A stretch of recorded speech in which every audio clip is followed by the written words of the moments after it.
Merci pour sa main qui s'étend. And thanks for his hand that extends. Merci pour sa grâce qui libère encore. Thanks for his grace that you just sent. Je te bénis en ce jour. I bless you in this day. Je prie que la grâce de Dieu te I pray touche. that the grace of God just touches you. Je prie que l'onction divine te localise. I pray that the anointing of God just touch you. Tu es venu en ce lieu, main vide, You came in this place mais with tu dois empty, repartir comblé. but you have to go back with. La main de l'Éternel doit te toucher. The hand of God has to touch you. C'est un mercredi particulier It's a pour toi. particular Et je one of proclame la grâce de them. Dieu. And I proclaim the grace of God. La grâce infiniment variée dans ton The esprit. grace of God Et cela dans le nom de and all in the Jésus. name of Jesus. Nous allons prendre nos Bibles. We are going to take our Bibles. Et nous partons dans le livre de Luc. Go in the book of Luke. Luc au chapitre 5. Luke chapter 5.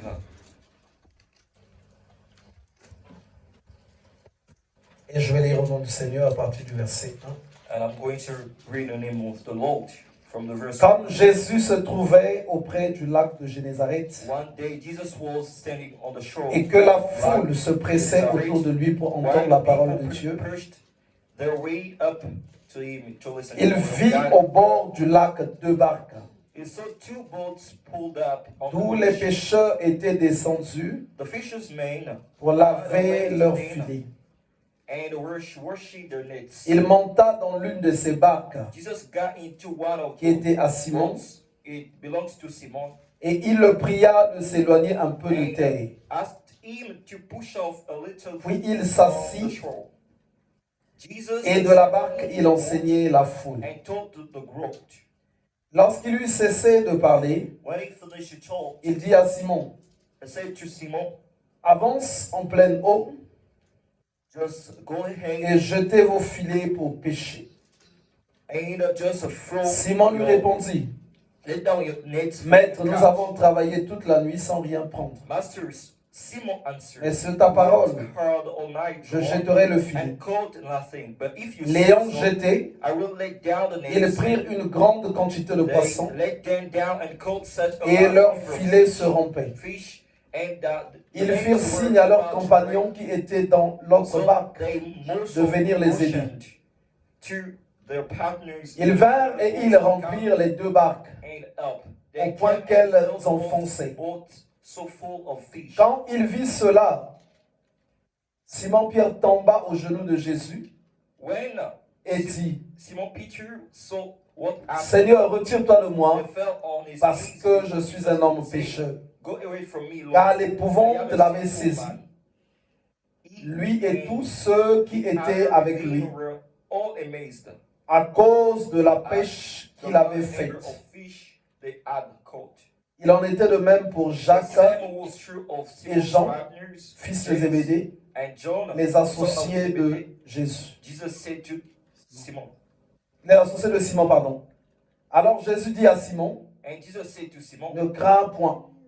Désormais tu seras pêcheur from d'hommes. now on you will Et be ayant catching ramené les barques à terre, They pulled ils laissèrent tout et le on the suivirent. beach, Amen. left everything and followed Jesus. Dans ce chapitre, In this chapter, la parole de Dieu the word of God nous montre la puissance infiniment variée de Christ, just show us the Almighty of sa God main agissante. is Le powerful. verset 9 nous dit ceci, The verse 9 just tells us l'épouvante l'avait saisi, lui et tous ceux qui étaient avec lui, à cause de la pêche qu'ils avaient faite. they were really amazed about the Il y avait un grand miracle, A big et un miracle. grand miracle qui avait déclenché la crainte, A l'épouvante. big miracle just created. Ils reconnaissaient que cela ne pouvait se faire inside them.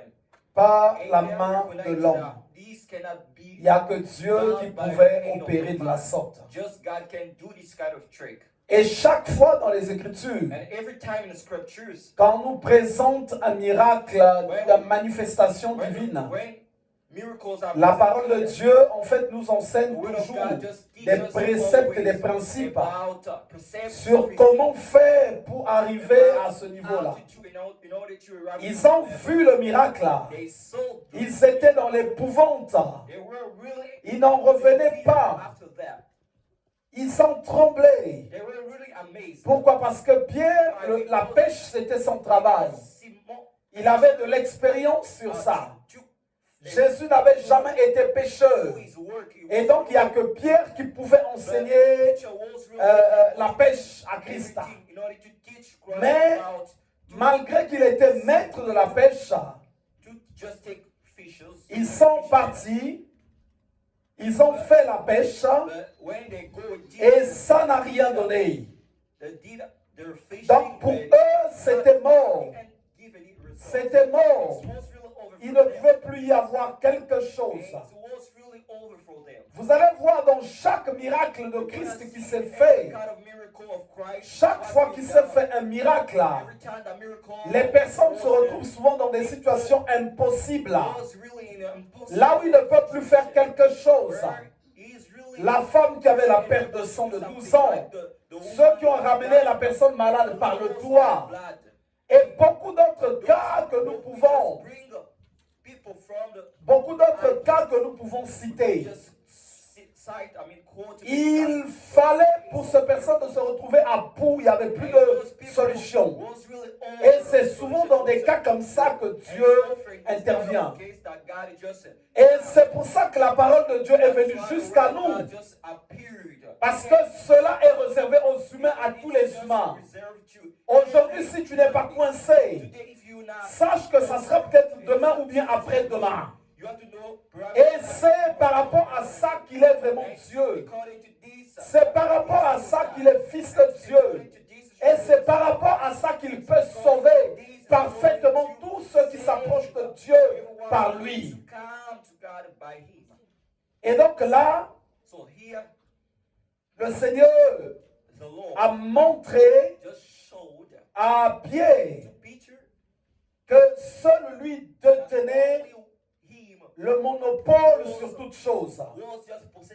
Alors, quand nous partons depuis le début, nous allons constater qu'en vrai de vrai, le travail n'était pas fait par Christ.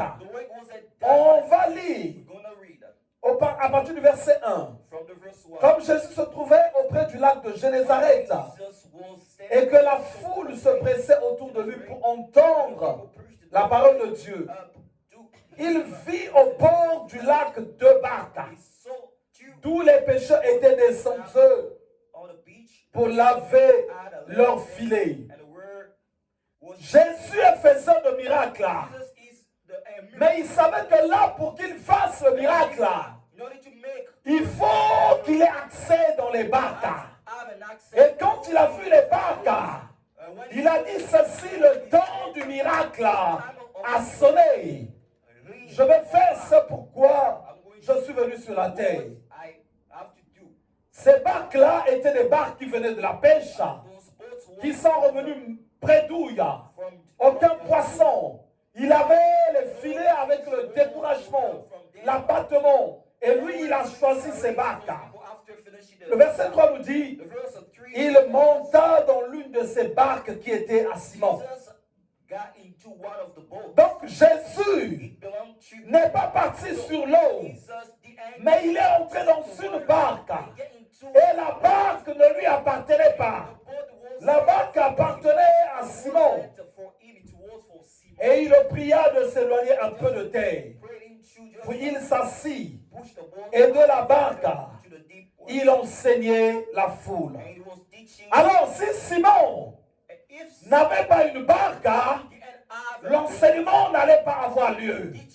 Et si Simon aussi n'avait pas obéi de s'éloigner un peu de terre, la foule n'allait pas être enseignée. Donc Jésus était là, faisant de miracles. Mais ça dépendait aussi de la barque. Ça dépendait de la barque. Il fallait qu'il ait d'abord accès dans la barque. Et en plus qu'il s'éloigne, c'est pas lui qui devait ramer dans la barque, mais c'est Pierre qui devait ramer. C'est Pierre qui devait ramer. C'est Pierre qui devait ramer. Ce n'était pas Jésus de ramer. Ce n'était pas Jésus de ramer. C'était à Pierre à qui appartenait la barque. C'est lui qui devait monter dans la barque. Jésus n'était là que comme faiseur de miracles. Il n'était pas conducteur de barque. Il n'en savait même rien. C'est Pierre qui savait ces choses. Il lui a dit, Simon Pierre, éloigne-toi un peu de terre. Puis il s'assit et de la barque, il enseignait la foule. Lorsqu'il eut cessé de parler, il dit à Simon, avance en pleine eau. Ça veut dire que ce n'est pas Jésus qui avance. Jésus est dans la barque, mais c'est Simon. Et ça devait être difficile. Ça devait être difficile. Il fallait ramer. Il fallait ramer. Déjà, ils n'étaient pas dans un état d'esprit agréable. Ils venaient de la barque, de la pêche. Et ils sont revenus près d'Ouya. Ils pouvaient dire, mais Seigneur, tu ne vois pas qu'on est découragé. Tu ne vois pas que nos maisons n'ont rien à manger. Quand vous voyez les Écritures, Pierre avait à sa charge sa famille. On voit aussi son rapprochement avec sa belle famille. Et ils ne savaient rien trouver. Ils ne savaient rien trouver. La pêche, ils sont revenus près d'Ouya. Ils sont revenus près d'Ouya. Ils ne savaient rien. Ils ne savaient rien. Mais ce n'était pas, Jésus, ce n'était pas son problème. Lui, quand il est là, c'est pour faire le miracle. Lui, quand il est là, c'est pour se manifester, afin que sa gloire éclate. Donc, ton état d'esprit à toi, ta position à toi, c'est pas son problème. Jésus, lui, ce qu'il veut, c'est de faire le miracle. Et il dit à Simon, vas-y, éloigne-toi encore. Mais Simon pouvait dire, mais Seigneur, tu me demandes de m'éloigner. Que va manger ma femme? Que va manger ma belle famille? Que va manger mes enfants? Seigneur, je ne peux pas aller là-bas. Je ne peux pas avancer. Mais Simon avait compris que non, lui, c'est le faiseur de miracle. Je ne sais pas ce qu'il va faire. Bien que c'est difficile de ramer. On a ramé toute la nuit. On n'a trouvé aucun poisson. On est revenu. Voilà qu'il monte dans notre barque. Il ne sait pas ramer. La barque ne lui appartient pas. La barque n'appartenait pas à Jésus. C'était la barque de Simon. C'était la barque de Simon. Vous comprenez en cela? Avant même qu'on avance, en fait, ce que nous avons ne nous appartient jamais. Ça fait partie des principes de salut. Principe de miracle. Tu as ton mariage. Il appartient à Christ.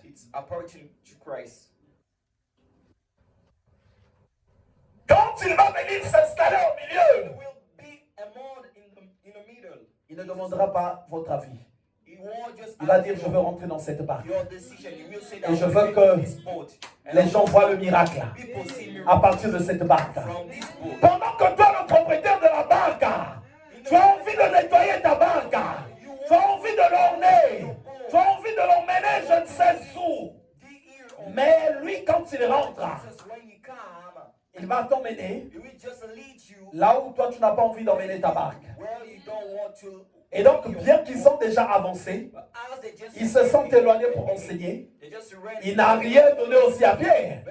Il pouvait lui dire, bon, écoute Pierre, tu as déjà fourni des efforts. Il y a de la famine dans ta maison. Je te donne un peu d'argent maintenant pour que tu ailles nourrir ta famille. Mais il lui dit encore, Pierre, il faut que tu ailles, pas à côté, mais dans les eaux profondes. Dans les eaux profondes. Très loin, très loin, très loin. Éloigne-toi, Pierre. Éloigne-toi. Quand ils sont arrivés très loin en pleine eau, il leur a demandé de jeter les filets. Pourtant, il est Dieu. Il est Dieu. Il pouvait dire ceci, même à côté, jeter le filet. D'abord, en matière de pêche, il ne s'y connaissait pas. S'il y avait un examen, un diplôme de pêche à passer, la personne logiquement qui devait avoir le diplôme, c'était Pierre. C'est Pierre qui devait avoir le diplôme. Et donc, Pierre pouvait dire, mais Seigneur, donc moi j'étais toute la nuit, je connais tous les endroits où il y a les poissons, je connais, j'ai jeté, je n'ai rien trouvé. Et toi, qu'est-ce que tu vas m'enseigner? On ne nous dit pas que c'est là qu'étaient les poissons. Là où étaient les poissons, c'est Pierre qui connaissait, parce que c'était son métier. Et Jésus n'avait jamais fait de pêche. Et Pierre va dire ceci, Seigneur, sur ta parole, je vais jeter le filet. Et il a jeté le filet. Et qu'est-ce que le Seigneur, la parole de Dieu nous dit au travers de ce message? Ce que le Seigneur nous dit, c'est que souvent, nous voulons voir Jésus dans sa qualité de faiseur de miracles. Ça, c'est là où tout le monde veut voir le Seigneur. Tout le monde. Je veux qu'il fasse un miracle. Je veux être guéri. Je veux être délivré. Je veux recevoir ceci. Je veux recevoir telle et telle chose. Oui, ça c'est ce qu'il est, ça c'est ce qu'il fait. Et donc quand tu te lèves de cette manière, ce que tu vas savoir, c'est que le Seigneur va avoir envie d'entrer dans ta barque. Mais la clé de ta barque est entre ta main. Voilà pourquoi il dit, je me tiens à la porte et je frappe. Et je frappe. C'est nous qui devons travailler. C'est nous qui devons faire de sorte que Christ entre. Pas seulement qu'il entre, mais qu'on lui laisse un libre accès d'entrée.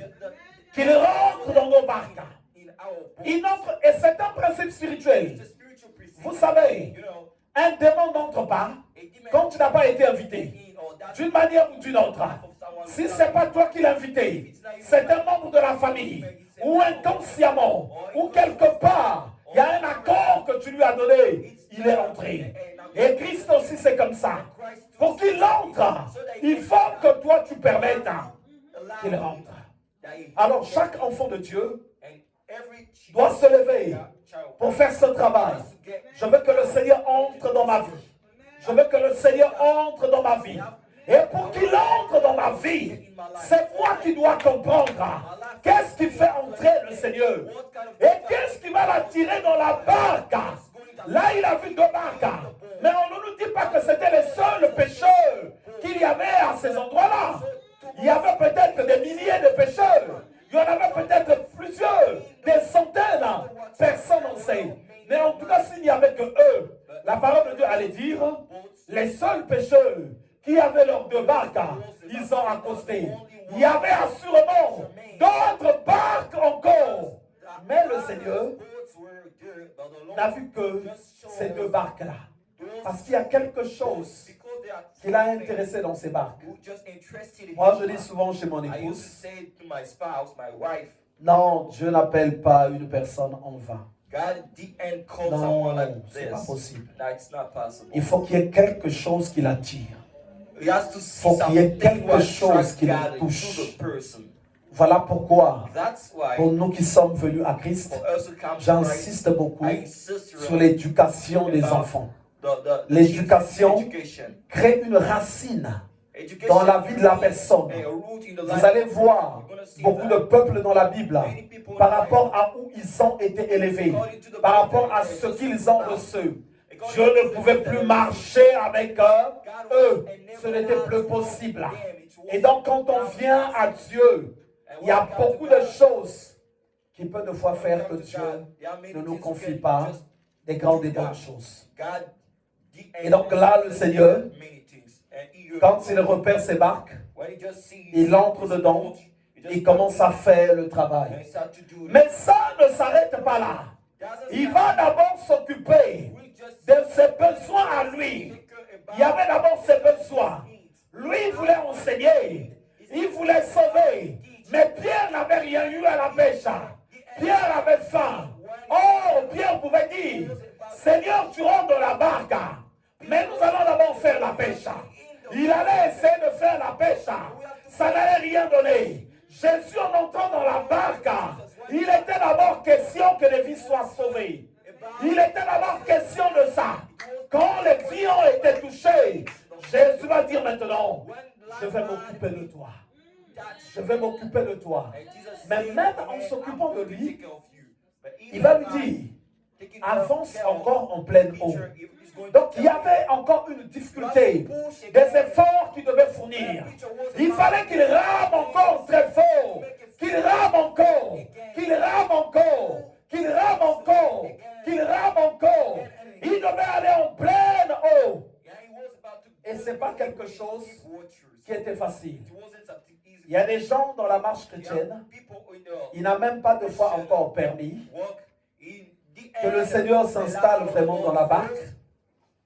Et ils ne se sentent même pas encore éloignés pour que la volonté de Dieu se fasse. Pour que la volonté de Dieu se fasse. Le Seigneur ne s'est pas encore installé pour que sa volonté se fasse. La personne n'a pas encore permis. Vous savez, le temps où de fois, tu dois travailler pour que le Seigneur fasse sa volonté, qu'il sauve des vies, c'est le temps où de fois toi tu es en train de chercher tes intérêts à toi. Et à ce moment-là, tu auras ta paix à côté. Parce que pour le Seigneur, ce qui est d'abord important, c'est ses intérêts à lui. Voilà pourquoi dans ce message, avant de donner du poisson à Pierre, il s'est d'abord occupé de ses intérêts à lui. Le Seigneur entre dans ta vie, dans la barque de ta vie, mais tu es de fois encore tellement préoccupé à ce que toi tu dois recevoir. Quand le Seigneur veut entrer dans ta barque, il y a d'abord ses intérêts. Il y a d'abord, lui il veut recevoir la gloire. Et même quand il a reçu la gloire, il va vouloir que tu ailles maintenant dans les eaux profondes, que tu t'éloignes vraiment de terre. Quand ici il dit à Pierre, éloigne-toi un peu. Je veux vous dire ceci. C'est pas peut-être avec ces mots que ça se dit, mais chrétien veut dire sacrifice. Quand tu deviens chrétien, tu vis maintenant une vie de sacrifice. Quand ça, tu n'as pas déjà compris ça, ça va être difficile. Quand tu dis éloigne-toi un peu de terre, quand le Seigneur t'appelle, il y a des choses auxquelles tu dois obligatoirement t'éloigner. Il y a des choses que tu dois mettre de côté. Il faut que tu regardes comment tu vivais avant et que tu analyses un peu qu'est-ce que Dieu veut que tu lâches. Que tu montes un peu à la montagne. Souvent, on peut lire les Écritures, on peut être enseigné, mais il y a des choses de foi qui bloquent dans notre cœur. Il y a des blocages qui ne sont pas naturels, qui sont souvent des esprits. Je vous assure, le miracle n'est pas loin. Il n'est pas loin.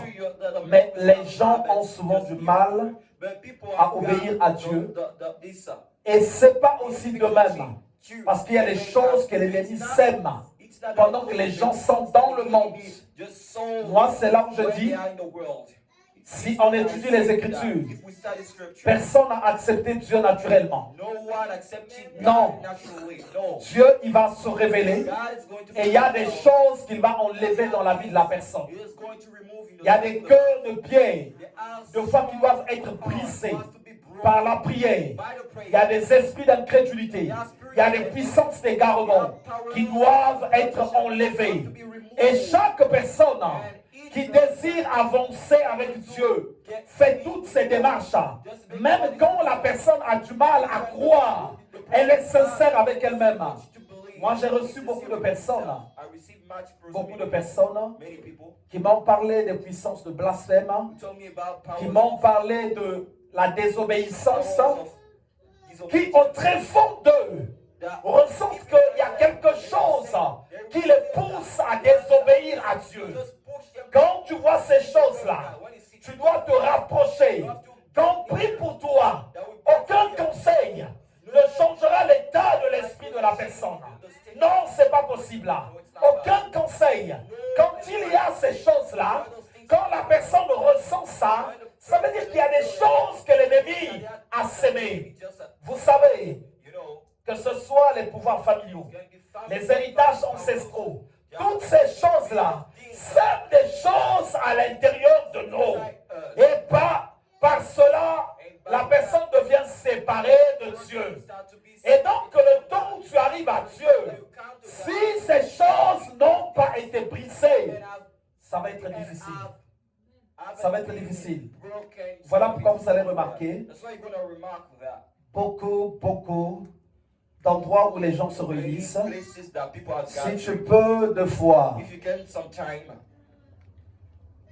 avoir un regard plus juste, tu vas comprendre que de fois, c'est une réunion purement humaine. Purement humaine. Il faut qu'on fasse, qu'on enseigne beaucoup. Il faut qu'on donne des diplômes de ceci. Il faut qu'on fasse ça. En fin de compte, l'homme, c'est pas ce qu'il cherche. Il veut être proche de Dieu. Il veut être proche de Dieu. Et être proche de Dieu, il faut que toutes les mauvaises choses soient brisées pour que tu vives le miracle. Vous savez, ici en vrai, logiquement, tout le monde doit rechercher la face de Dieu. Celui qui n'y arrive pas, c'est pas parce qu'il ne veut pas. Non, parce qu'il y a des choses que l'ennemi a semées. Parce qu'il y a des voies où la personne est passée. Voilà pourquoi vous n'allez voir nulle part un endroit où Jésus est arrivé. Il n'a fait que prêcher, mais sans qu'il y ait le miracle. Sans qu'il ne prie pour les gens. Sans qu'il ne chasse les démons. Ce n'est pas possible. Si on ne chasse pas les démons, si on ne brise pas les malédictions, les gens vont s'efforcer à être parfaits. Et ça ne se fera pas. Ça ne se fera pas. L'infidélité, c'est un démon. L'impudicité, c'est un démon. La débauche et les malédictions, c'est des démons. Toutes ces choses-là, toutes les situations difficiles que nous voyons, le vol, non. Allez-y pour que tu saches que le vol, c'est des esprits, c'est des démons. Va les voir en Afrique. Je ne sais pas s'ils sont tapés de la même manière dans tous les pays. Mais moi, j'aimerais penser comment ils sont tapés au Congo. Comment ils sont au Congo, Brazza, Congo, Kinshasa. Comment ils sont tapés au Cameroun. Le voleur a été attrapé maintenant. Non. Le Congo a un incroyable talent. En quelques minutes, il est changé en asiatique. La tête devient penchée, les yeux deviennent les yeux de Chinois parce qu'il a tellement été tapé. Mais ce voleur-là, à qui ne restait qu'un seul espoir, que la police vienne le sauver. Quand il a été sauvé, 3 jours après, il part encore voler. Tu comprends que ça, c'est un démon. Alors, il y a des situations. Il n'y a pas de conseils qu'on donne aux gens. Mais il faut montrer aux gens comment prier. C'est comme si tu conseilles un sorcier. Écoute, ne sois plus sorcier. La sorcellerie n'est pas bonne. Mais il va t'écouter. Il va même te dire que oui, je le sais que c'est pas bon. Donc quand je t'ai écouté là, ça va plus se manifester le soir. Le soir, ça va se manifester. Parce qu'il y a des choses qui ne finissent pas par des conseils. Il est écrit que quand l'ennemi se lèvera comme un fleuve, ça veut simplement dire que l'ennemi, les démons, la sorcellerie, l'occultisme, ça opère comme un fleuve. Un fleuve, quand il descend. Il ne fait plus marche arrière. Et de la même manière aussi, on fait ces choses. Et la seule manière de s'en débarrasser, c'est la prière. Il y a des gens, après sa délivrance, tout change. everything changed. Tout change. Everything changed. Sa manière de voir les choses. Matter of seeing Il y a things. des gens qui se disent peut-être, à l'évangéliste autre, c'est sûr qu'il a des conteneurs d'enseignement que le pasteur lui avait donné. Donc on l'enferme là. Regarde, donc moi-même j'ai maintenant les yeux rouges. J'ai tellement enseigné. La première des choses, elle est passée sur une délivrance de 7 jours. De 7 jours. Tout le banditisme qu'elle avait s'est arrêté. Il y a des gens qui se disent ça. Ah oui, c'est sûr que le pasteur, après sa prière, le Seigneur a ouvert le ciel. L'ange évangéliste commençait à descendre. Waouh, elle est descendue toute blanche. Non, c'est une personne comme toutes les autres aussi. Elle est passée sur les prières de ciel. De celle. Elle est passée sur les savants aussi. Elle est passée sur les bougies aussi. Et c'était aussi une bandite. C'était aussi une bandite. Mais quand elle est arrivée dans le Seigneur, 7 jours de délivrance, c'est là que le tout s'était coupé. Vous savez, après ces 7 jours de délivrance, moi je savais qu'il s'était passé quelque chose. Un membre de sa famille est venu, descendu d'urgence venir la voir. On était en train de voler. Toi, tu es tombé, tu as disparu, tu es parti. Vous voyez ça? Ça veut dire que elle communiait aux ténèbres. Elle communiait à la sorcellerie. Voilà que là maintenant, je vous assure, il y a des gens, beaucoup de réactions. Ton mari, de fois, a un comportement bizarre. Ton frère, ta femme, ceci. Mais tu crois que parce que tu vas te fâcher, ça va changer les choses. Tu lui as donné des conseils, tu dis vraiment, toi tu n'écoutes pas, toi vraiment, tu as une tête en acier. Mais il ne va pas t'écouter. La personne ne pourra pas t'écouter.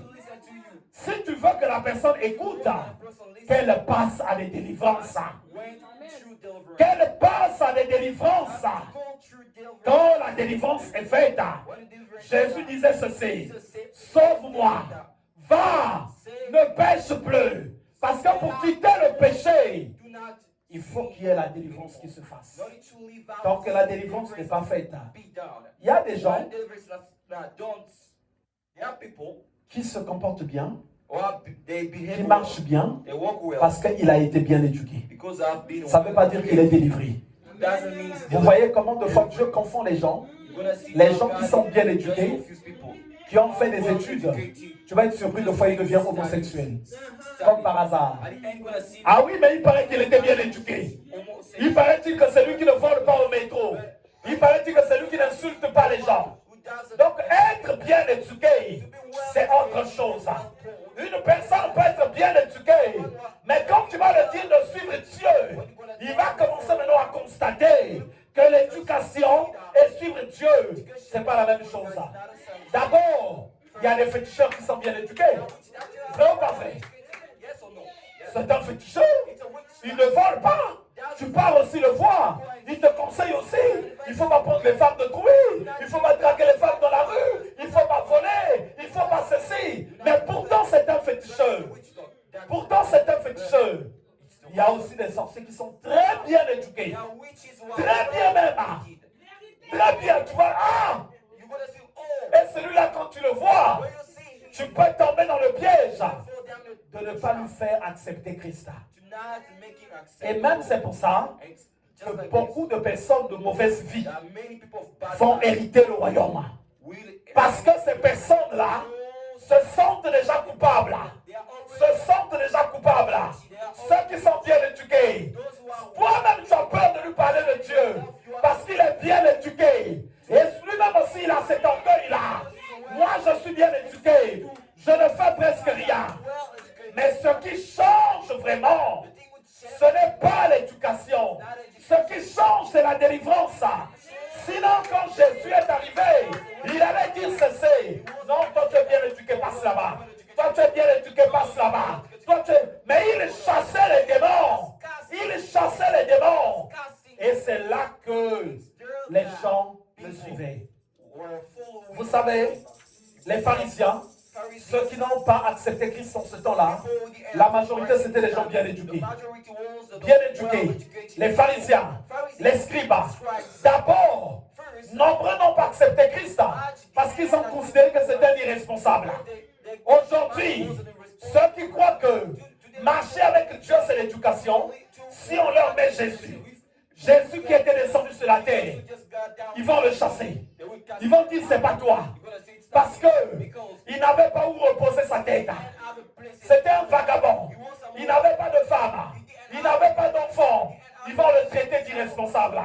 Ils vont vouloir un Jésus bien éduqué, qui arrive là, qui s'occupe de ses enfants, de sa famille, tout ça. Mais lui n'est pas venu pour ça. Il est venu pour libérer les captifs. Il est venu pour libérer les captifs. Et donc, comme ce que je disais, quand l'évangéliste est arrivé, c'est 7 jours de délivrance qu'il y a eu. Et c'est ce qui l'avait vraiment levé. Et jusqu'à aujourd'hui, elle n'a jamais fait marche arrière. Elle a fait un choix parce que son cœur s'était libéré. Tout le monde normalement peut bien suivre le Seigneur. Tout le monde peut bien servir. Mais c'est simplement conditionné à la délivrance. C'est là que c'est conditionné. Et la délivrance dépend de comment la personne maintenant va faire entrer Christ dans sa barque. Ça joue beaucoup. Ça joue beaucoup. Et à ce moment-là, une vie de miracle va commencer. Le Seigneur va sauver de vie et aussi après il va s'occuper de toi. Il va te dire, va dans les eaux profondes. Moi j'aimerais de plus en plus interpeller aujourd'hui ceux qui marchent avec Dieu. Vous savez, plus aujourd'hui, la compétition est forte. Moins les gens servent vraiment le Seigneur. Aujourd'hui, l'Église est prête à tout, à rechercher ses propres intérêts et non qu'à rechercher ceux du Seigneur. De plus en plus, c'est les intérêts personnels. Les intérêts personnels. Vous savez, dans les intérêts personnels, il y a l'orgueil qui est dedans. Il y a l'orgueil. Soit l'homme de Dieu qui veut vraiment qu'on parle de lui, qui est en compétition, parce qu'un tel a 200, à 300, à 400, à 500 âmes, lui aussi il veut en avoir. Dès que tu vas dans ce sens, sans que tu te rendes compte, tu t'es déjà perdu. Ce qu'on va constater tout autour de toi, il y aura souvent la sécheresse. Le miracle, le vrai, comme on peut le dire, une personne qui a un dossier médical, là où les médecins n'ont pas pu faire quelque chose, et qu'on voit ce miracle-là à ce lieu-là, ça va être difficile. Quand on voit le miracle du style, une personne qui était sorcier, qui est maintenant bloquée, qui dit tout ce qu'elle a fait, qui avoue là où elle est passée, ça va être difficile dans ce lieu-là. Parce que ce lieu-là recherche les intérêts personnels et non ne recherche les intérêts de Christ. Et c'est un des cas, un des points qui est en train de détruire aujourd'hui. Et aujourd'hui, ce que le Seigneur veut, c'est que nos cœurs se disposent, nos cœurs se disposent à faire entrer Christ dans nos barques, qu'on s'éloigne un peu de terre, qu'il fasse son travail, et qu'on s'éloigne encore, afin que nous puissions vivre le miracle. Ça, c'est là où le Seigneur nous attend. Ces principes, quand tu les as compris, tu expérimentes la main de Dieu. Je vais prier pour l'Église.